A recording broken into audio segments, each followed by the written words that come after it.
Hi everyone, welcome back. Episode number 42, this being the meaning of life, the universe and everything, which is entertaining considering what we have at the end of the last episode, which is the potential of one of our characters being in a little bit of dire straits.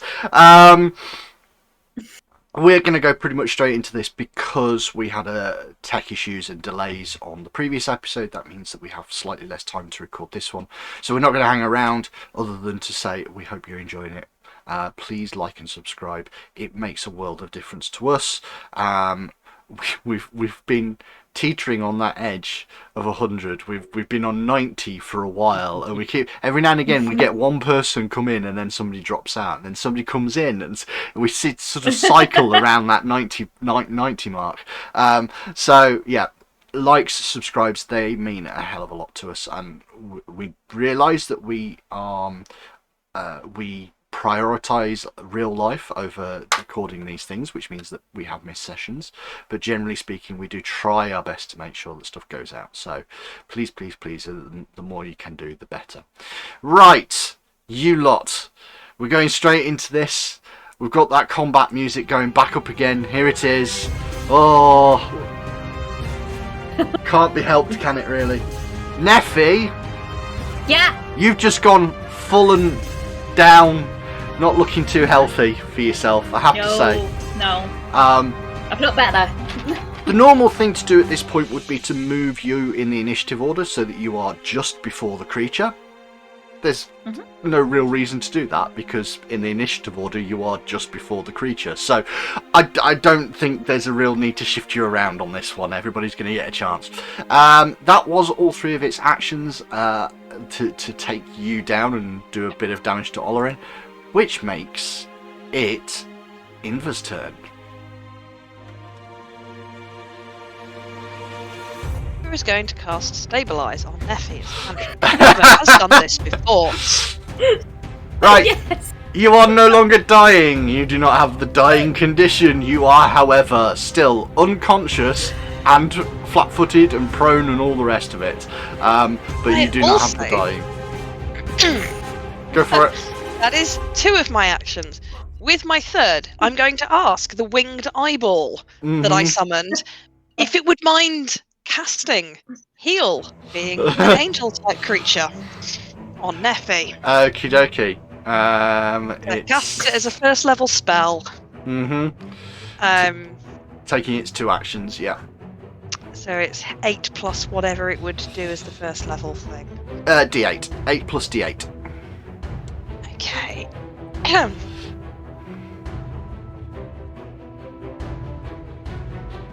For 15 points of healing. Okay. And a free action, Neffy, run the fuck away. Neffy is no longer unconscious and has 15 hit points. You are, however, still wounded 1. So let's make sure that is on you. Okay, That's so it, that's me. that is you. That is you. Moz, it is your turn.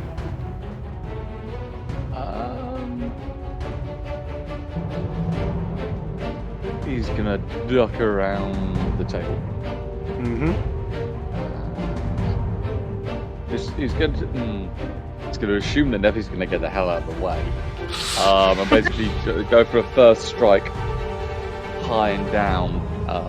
So high left, down to the right with Albert, just to make sure that it's definitely clear of that. Yep, fair enough. Ooh, that's a 7. Plus I don't your feel it. I don't 13, feel it. that is going to miss. feel That it. would miss. Hero point. Hero Yeah. point. Yeah, that's why I was holding it on the 7 and not doing the maths for it, so I will roll that again. That's no better, so that's going to be a miss. So it's a 5, just for those who want to know. So bringing it high left, down, right, it doesn't quite work, so he's going to reverse, he's going to shove hard with a... No. He's going to take an exacting strike to even things out. Yeah, so if you still take the -5, but if you miss this time, you will not take a further -5. That's 11 plus 8 for 19. Not That's that going to miss as well, yeah. So Third one. Come on. That's a natural 20. Hey. Yep, so that is a critical hit. Well done. So that. Because that would be enough to hit, regardless. So, yeah, it becomes a critical. It's a 2 + 4 for 6, doubling to 12. Doubling to 12, but then reduced for its... hang on. Yep. It's roughly where it was. Is it looking like bric-a-brac yet? It's not looking great, but it doesn't look like bric-a-brac, unfortunately. It's still got enough to it that it's probably doing alright. Phelan, it is your turn. We're at the top of turn 4. Right. Okay.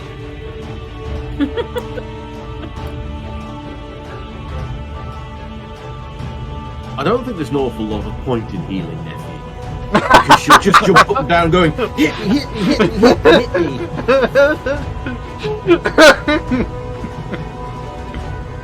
So I think we're going to curl off a fireball, juice flame. Yep, To start with. That seems fair. Which is a mighty... not enough to hit at 20. No, I'm afraid that is not enough to hit.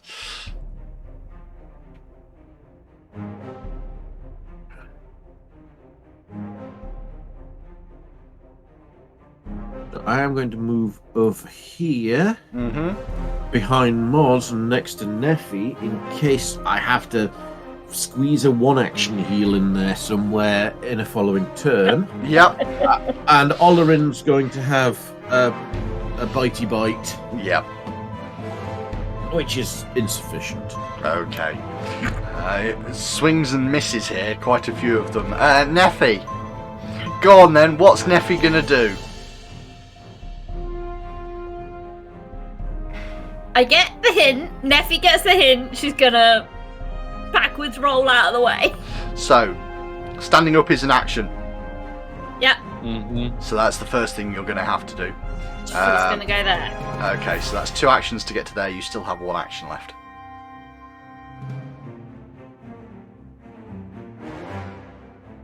In fact, instead of going to there... why can't I move her again? So from there, if I go back to there, Mm-hmm. where I started... One more back, but yeah. Yeah, so that's 2 actions. Yep. She should drop the rapier and pick up the hand crossbow she left there. That works, that is certainly viable. Okay, it is its turn. Again, I've got a couple of valid targets, but Moz is probably a priority here at the moment. Moz is who I'm going to go for. So, a 10 on the dice. Doesn't sound like a lot, but I do have plus 17, so that's a 27. Hit. 2 and an 8 with a plus 8 on that is going to be 18 points of damage. To take it down to 29, half of my cover. So they're going to have a swing at Olarin. An 18 on the dice with 12 is a 30. That might be a critical hit. Funnily enough, it is, but only by 1 point. No. Because he's AC 19. So we're going to go with 30 points of damage. Okay. That's zeroed out my badger. Your badger will unfortunately be on dying 2 because that was a critical hit that brought it down. So not looking great for the badger. And then I'm going to obviously, I've only really got one option. I'm going to try and hit Moz. 7 on the dice for a 14 is not going to hit for that third and final swing. So yeah, not great for Olarin. It is Inva's turn. A very good thing I have stabilised as a cantrip. Okay, so you're stabilising the badger. Stabilise the badger. Okay, so the badger Healing it. is not dying, but is wounded. and is still unconscious. So we'll put all of that onto there. And what are you doing for your final one action?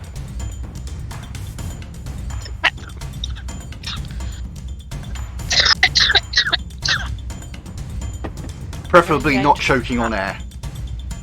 Wearing the angel as a hat. Wearing the angel as a hat. I want the bonus to AC. Okay. Actually, I'm assuming that's an action to ask it to come and sit on my head, so I can't then move as well. So. Yeah, I'd say that's probably an action to get it to do the whole thing. So you're using the transfer of protection. Yes. Okay. Actually, no, because I drank the pumpkin potion. You have, yes. So I'm less bothered. No, let's not do that. It can sit and recover its eye beams for another round. Okay. I'm just going to move forward. And be a target. Pretty much. I might regret it, obviously. Moz, it is your turn. Preferably not 3 swings and misses this time.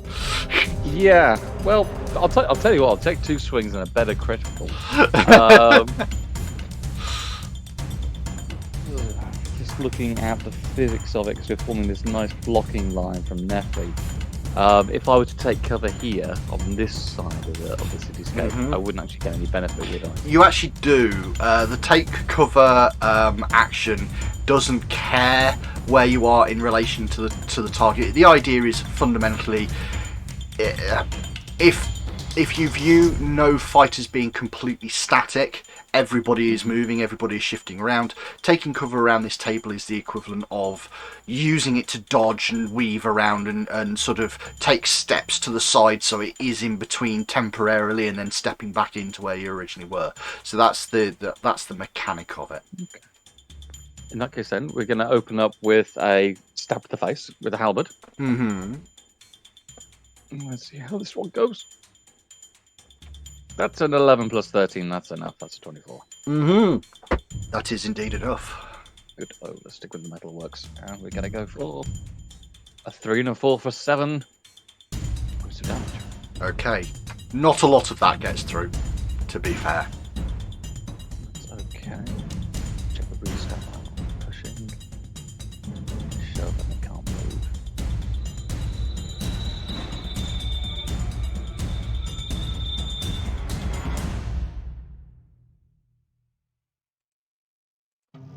I think the main thing with shove is it has to be away from you.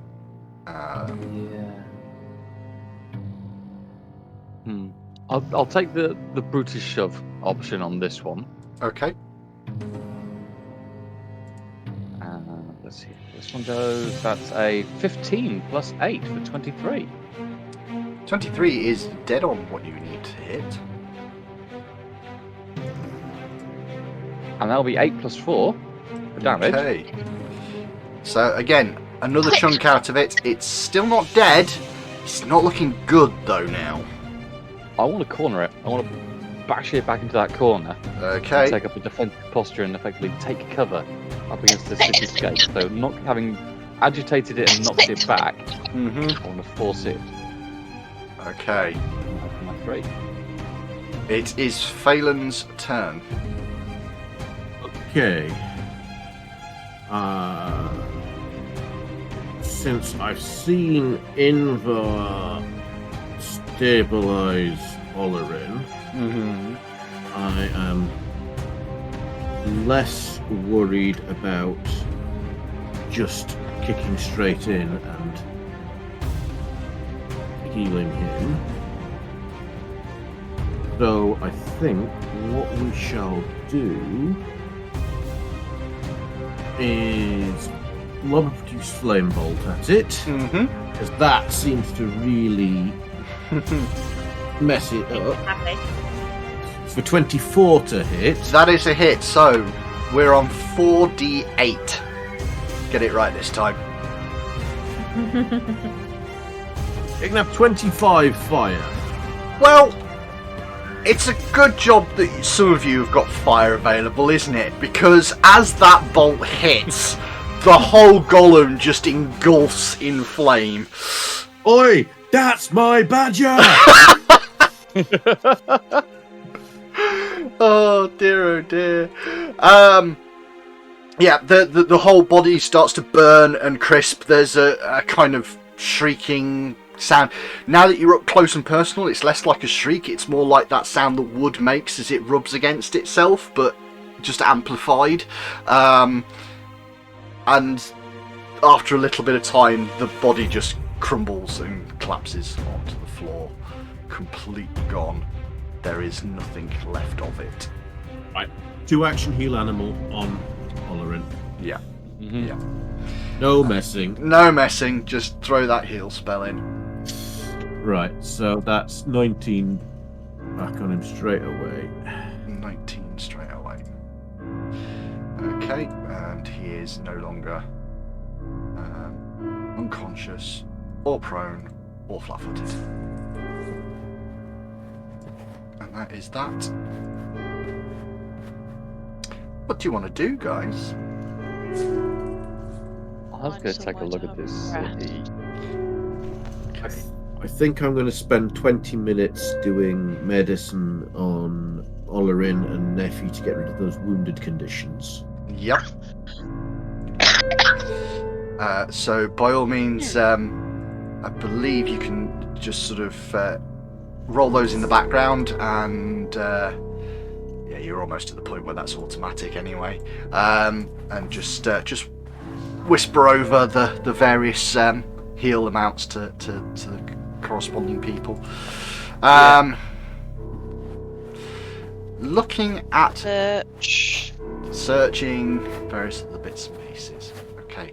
With a thorough search of the room, you find another 4 bulks worth of books that may be of interest to Morlibant.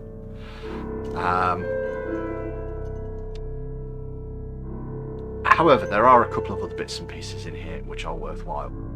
Firstly, the sculpture. It doesn't take too long to realise that this is a sculpture of Absalom, indicating a number of heavily damaged areas. Now, society isn't a thing that you're terribly bad at, is that correct, Moz?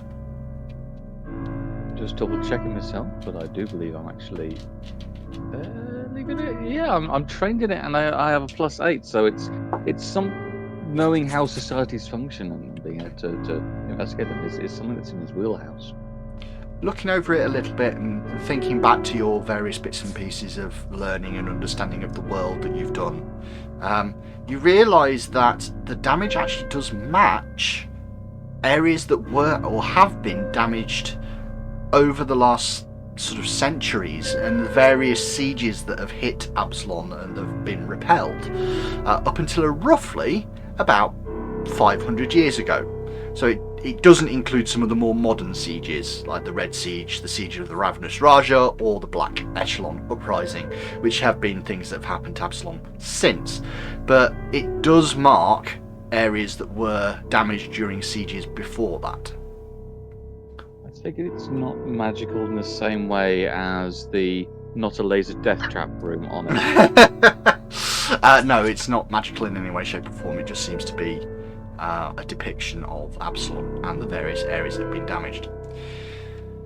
Going over the books and the sort of areas, most of the books focus on the history of Absalom's sieges, and while many of them contain contradictory information, the collection as a whole makes cross-referencing it to determine likely areas easier.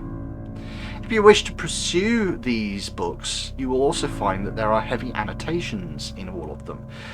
Taken together, they appear to reveal that a previous researcher was using the books to catalogue the failures of previous sieges and analyse the city's responses to various exterior threats, all in the interest of ensuring that a new siege would be successful.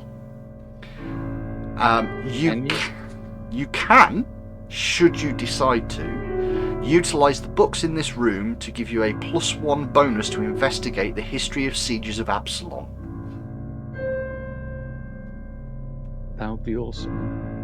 What Moz would do as part of looking around and making notes of these is generally gather them up And then, how bulky would you say this is as an entity? I mean, the bulk for the whole room would be impossible to really judge. It would be huge. There are 4 bulks worth of books which would be of interest to Morlibant, should you take them up. The rest of them, which make up the rest of the sort of library, you wouldn't want to move them. There's a heck of a lot. Okay. And I guess then you'd probably take as much. So if we're going to rest up, this seems like a good room for resting up in. If you were, then he would start taking as many notes as he can as to what the solutions were to the failures, and anything you can draw from that, and we'll start crafting a letter based on that. Okay. This room is a perfect room, really, for you guys, because you've got the key to it. Yeah. So that does make a massive difference. You can quite happily lock up the door, and you're fairly confident that you won't be bothered in here at all.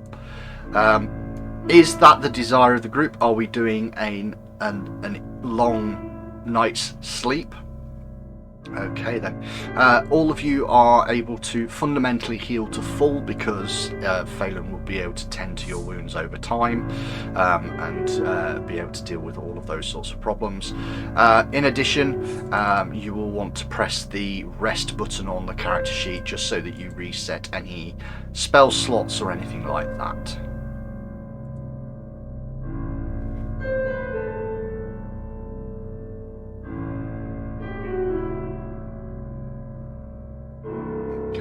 Some stuff. With a long and reasonable night's sleep, using a little bit of guard rotation and various other bits and pieces like that. But as I said, you're pretty safe in here because you've cleared out quite a large area of this. There aren't many potential combatants kicking around still.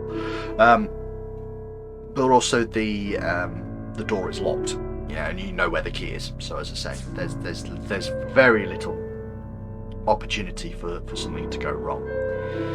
As you decide that your next day has dawned, it's a little difficult to tell down here, to be honest with you, whether or not a day has dawned or not, and time is becoming a little bit of a variable for you guys.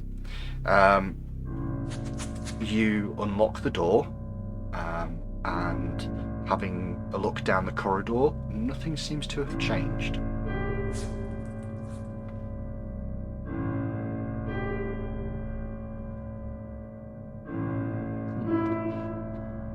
Oz will very much have his scouting perceptive head on. But we'll look back and go to Phelan. You've got a really good track record of spotting hidden doors, hidden things.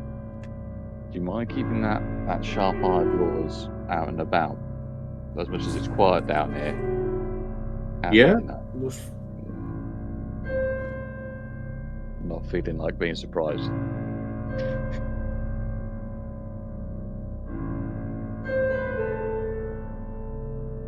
Me either. So, I'll check for surprisey things as we go.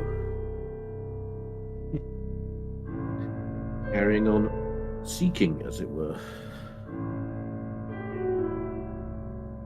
Sneaking, stealthing. Okay. So as you progress down this corridor, as I said, there is a door to the north, which sort of is about halfway down, and then there is a door at the far western end of this corridor.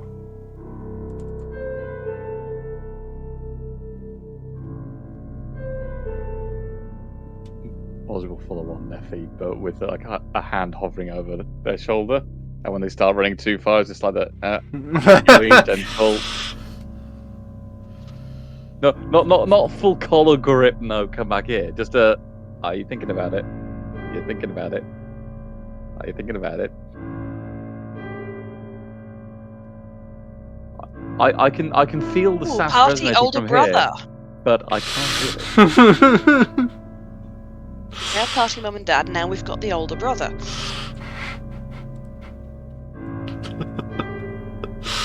I'm saying nothing. Probably for the best. Yeah, I will probably just for the say- best.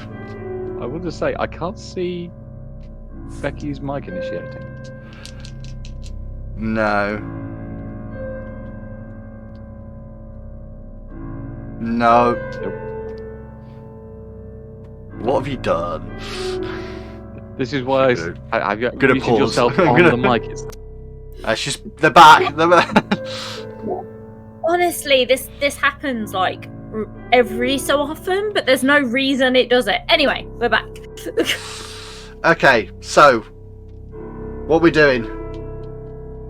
I'm listening at the door and detecting if there's magic. Listening at the door, detecting if there's magic. Okay, so the first thing I can tell you very, very quickly is you do detect magic within 30 foot of you. Yay! In addition to that, you cannot hear anything on the other side of the door. Hang on, if I back up a bit, Yeah. can I detect it if I go further back? Oddly enough, yes, you still can. So even when you're 30 foot away from this The door other door, here, yeah. you can still detect magic, yes. Okay, so I have a feeling there's something there, unless there's something down here. Cool. I'll let you go first if you want, Moz. Oh, I'm very happy for you to go first, just as long as you remember that sometimes you have to be second. No.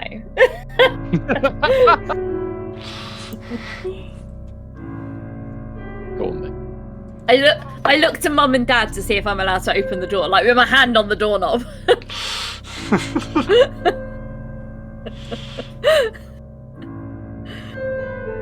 Okay, I'm going to try and unlock it. It's Hopefully. perfectly open door. The walls of this room are only partially completed and bear the telltale marks of chisels and picks. Discarded stoneworking tools lie against the unfinished wall.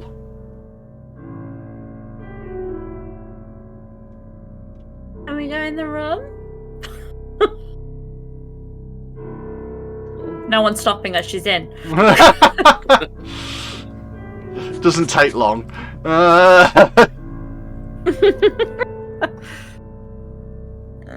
Does she find anything cool?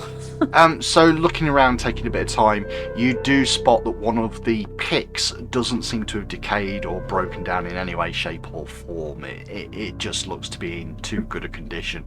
And if you spend a little bit of time doing like the read aura or equivalent, faffing around that you would want to do, this is definitely magical. In fact, it's quite a bit more magical than you've seen before. Oh. So, not that.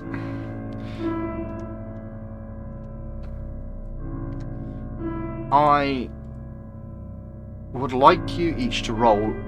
Well, anybody that wants to try and identify this thing, just tell me which is your best out of Arcana, Nature, Occultism, or Religion, please, and what the value is.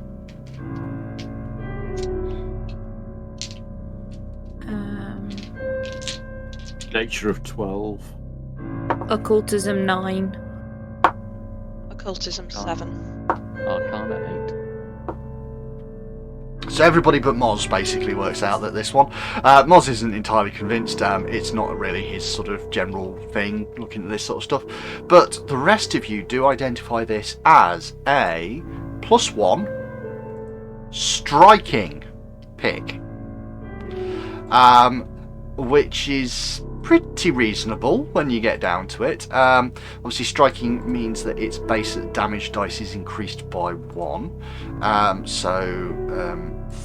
There is that. It is also a fatal 10 weapon. It normally does 1d6 piercing. It does therefore 2d6 piercing. But with the fatal condition, rather than deadly, this is fatal. I believe what you do is you increase all of the dice to that value, so they all become d10s if you crit. So ultimately you do 2d10 doubled as a crit rather than just 2d6 doubled. Well, sing Is that the song because- of my people. Is that because it's a pick, or is it if you move that rune to something else that other thing becomes a fatal tech? That's because it's a pick. Picks are by Right, their very nature fatal as weapons. I hand it to Phelan. I wave it at Mars. I mean, he just points to the halberd and he goes, "This is very much more." Right. I Fair mean, enough. I can ulk it, but I'll hang on to the pick for now. We might find some walls that need fatal damage.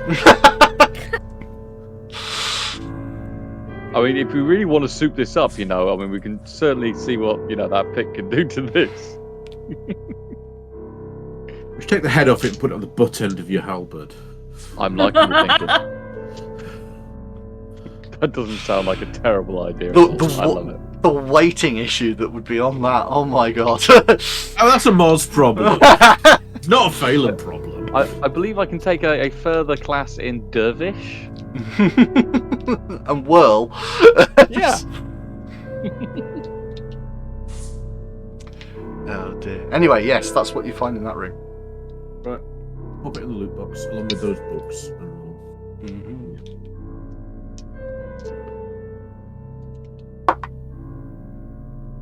Moz, you do not hear anything on the other side of the door. Yeah, he's already started shuffling up the road.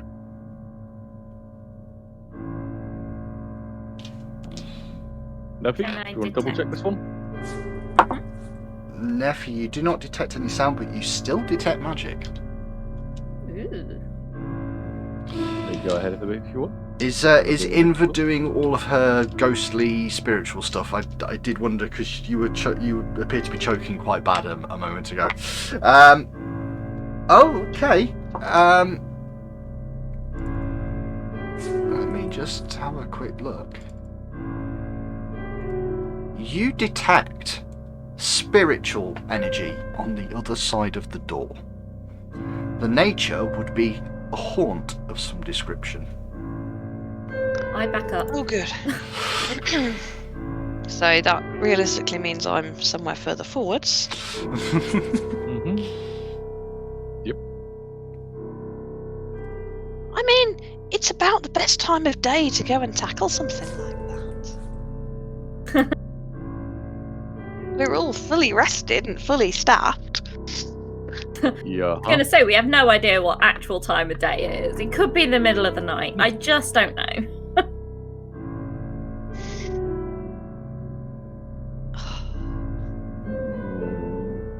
Out of curiosity. So haunts are the ones that activate when a specific trigger is met, right? And that can be somebody walking into the room, or it can be something more specific. It can, yeah. And they're normally deactivated as well. You've got to do something specific for that, though, haven't you? Yeah, there's multiple ways. Destroying the thing that caused the haunt can sometimes stop it, if temporarily, but sometimes maybe not. But there's also the potential that there are some ways of dispelling these things. The normal approach would be to do some sort of religious exorcism on the spirits, which can sometimes work.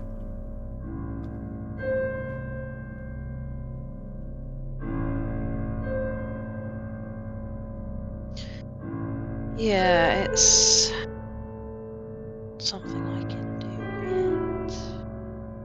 Specifically. Okay.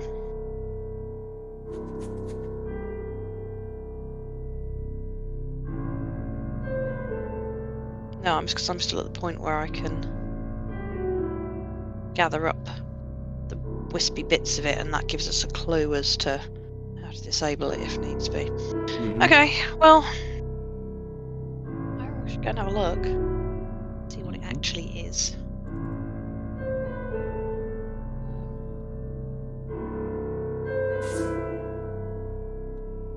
Okay.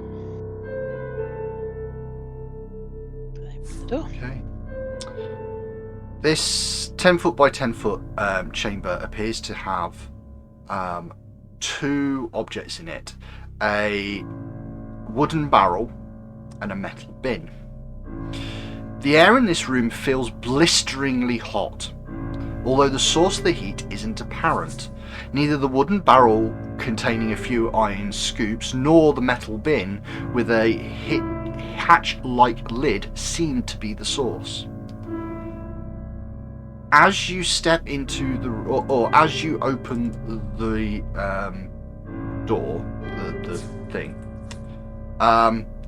the hatch begins to bounce and then pops open, and what look like two ghouls burst out of the bin. However, they are on fire. And they are shrieking at one another and shouting at one another and turn and kind of look at you guys. And immediately we're going to go into a combat. Or at least we're going to go into combat rounds. Whether or not it ends up being a combat will be entirely up to you guys. So...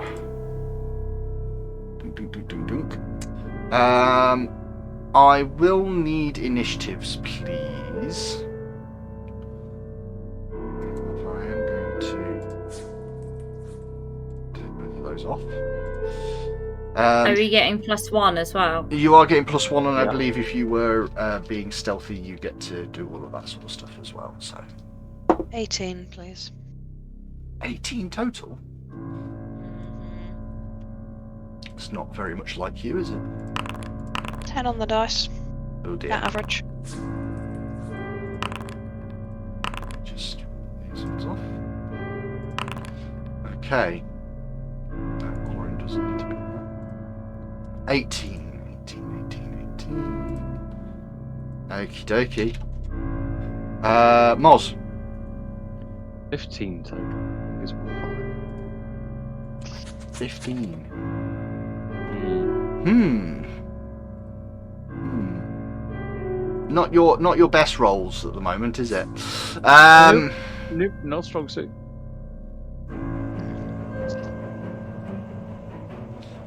Okay. Let's have a look for Phelan then. 32. There we go. There's where all of your initiative went. And Yeah, Neffy. I'm sorry, I stole it. Neffy? 28. 28. Okay. So, again, we've got one of these situations where you guys have managed to split yourselves in the exact same order somehow. Phelan, it is your go first.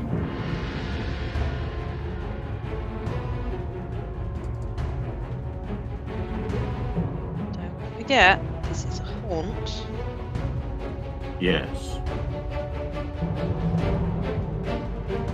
So, kill it with fire? They're on fire. They're on more fire. Yeah, Really help. they're on fire, and to be fair, I've said they look ghoulish, but actually the more you look at them, you realise that fire almost seems to be the only real substance of them. It's almost like they're see-through. Oh. Right. Don't need to attack them. I shall, for the moral principle of the thing, attempt to discern knowledge. Okay. That would... Let's see if you can succeed at that. I mean, you're quite a religious individual, so that does help. I've got religion of 10, so... Yeah, so they are based on your the description that Imber gave of there's some sort of haunt on the other side of the room. You actually believe that this is just a manifestation of the haunt. There is a couple of options that spring to mind though with your roll, because you roll particularly well. Firstly, they look like they're squabbling.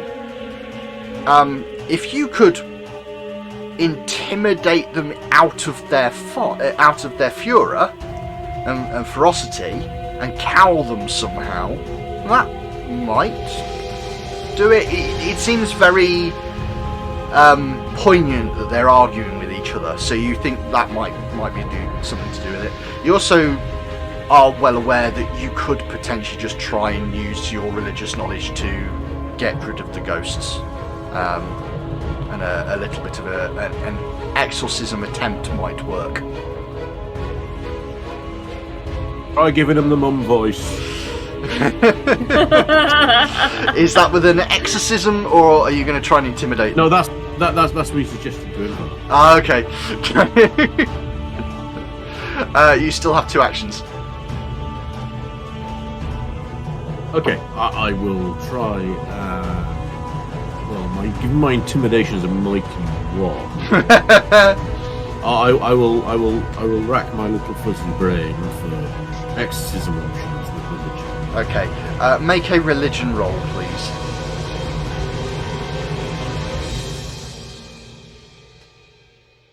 $21. You kind of try and think up some stuff that might maybe work, and they just don't seem to be paying any attention to you whatsoever. Unfortunately, that is not quite enough. Do you wish to do anything with your other action, or are we going to pass on? I think I'm going to pass on. Okay. That makes it Neffy's turn.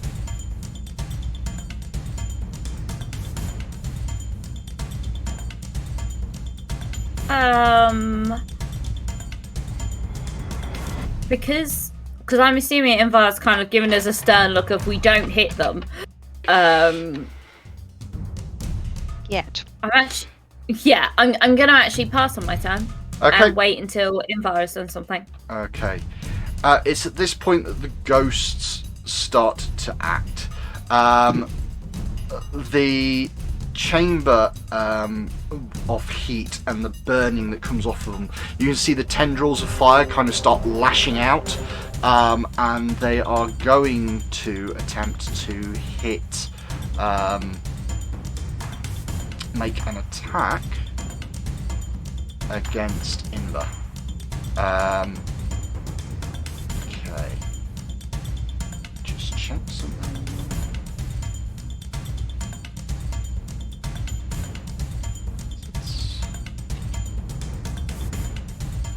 There it is, that's a bit better.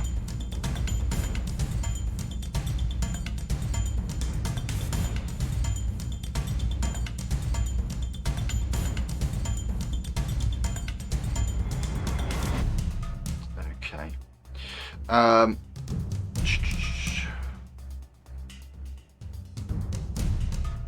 So the first thing it's going to try and do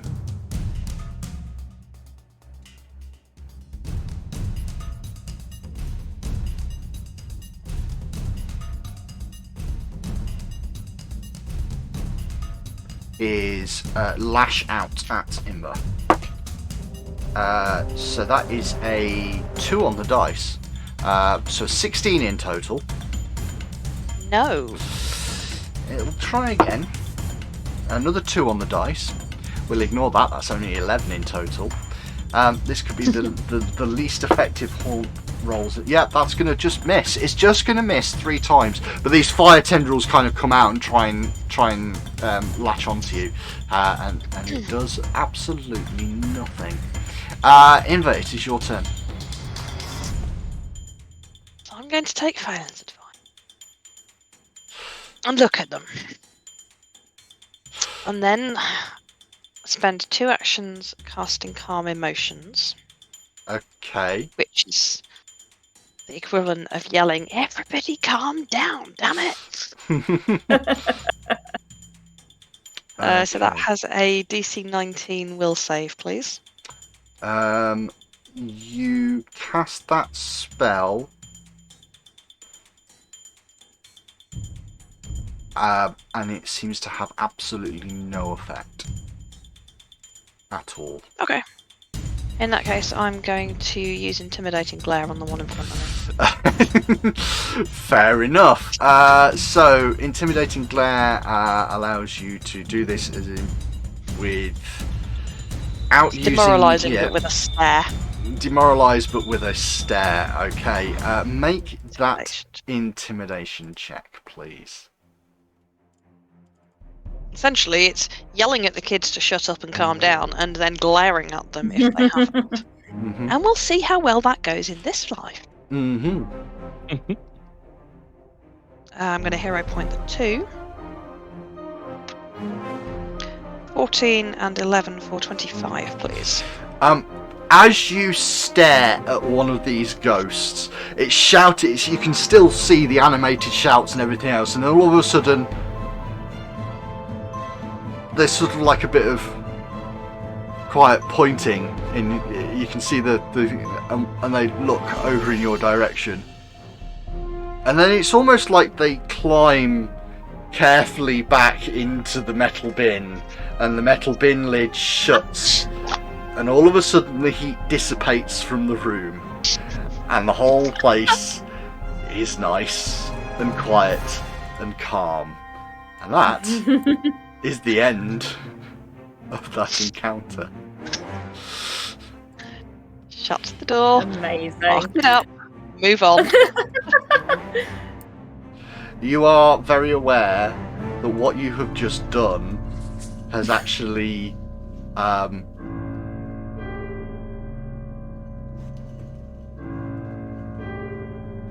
well, it's probably, there's probably one other spirit. So one of the spirits you dealt with, and it's backed off.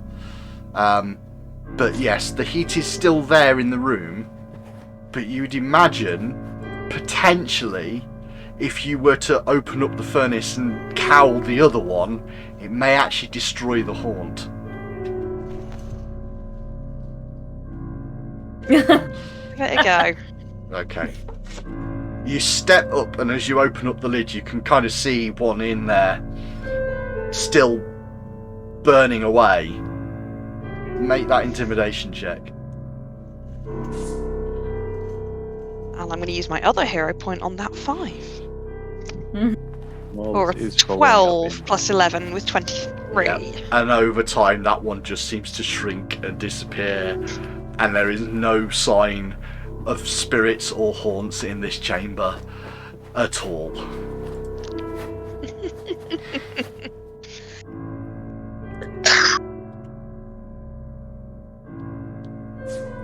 But Neffy, there is still magic. I dart into the room to look for it.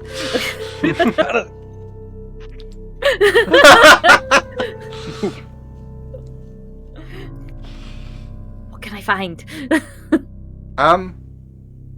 So digging around a little bit, and hooked onto what appears to be the charred remains of a finger bone, which you're starting to wonder whether or not the spirits that are in here because something happened to them.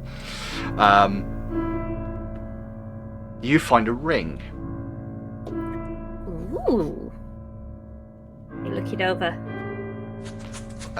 It is most definitely magical. I'm just trying to sort this out. Find that there loot bag again. But it does need identifying, I'm afraid. So let me just see if I can make the appropriate rolls. We've got a nature of 12. Oh yes, no problems at all with Phelan there. You identify this as a ventriloquist's... I can't even say the word. Ventriloquist's ring.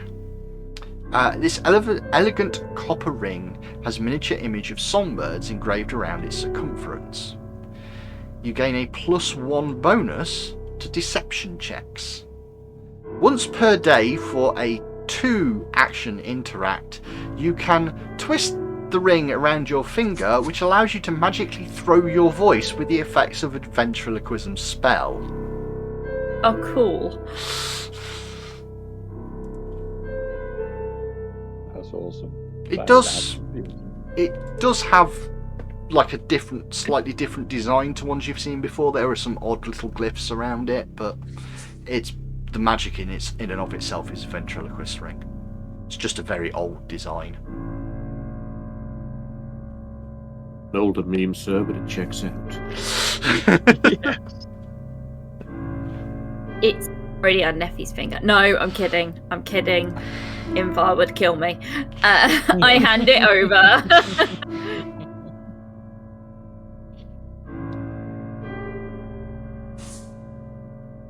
I mean, what you get in the process is just a fraction of the glare you've just seen put 2 goals back in a bin.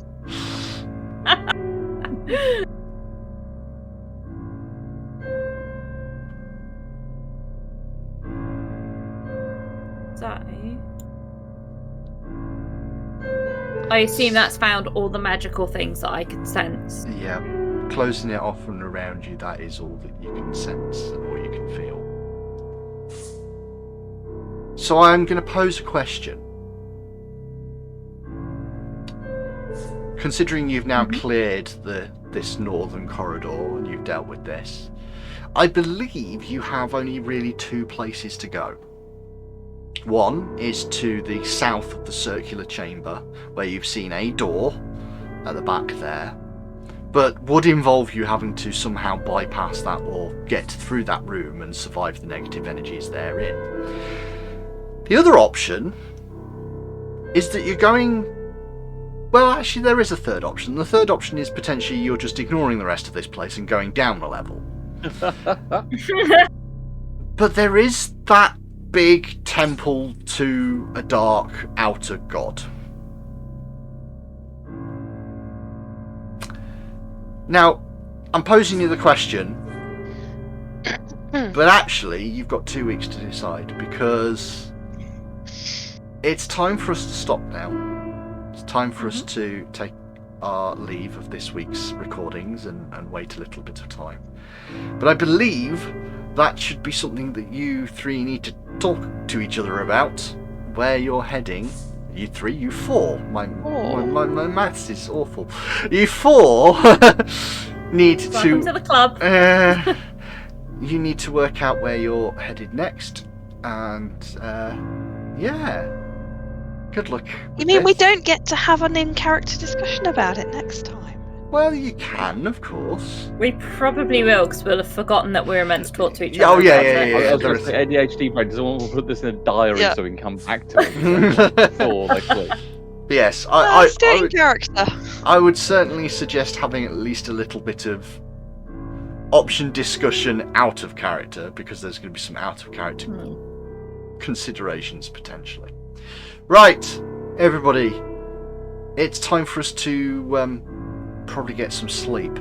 Catch you all around. That was episode 42 of Random Encounter. Thank you very much, everybody, for joining us. Say goodbye, players. Bye, players. And let's see you next time. Bye-bye.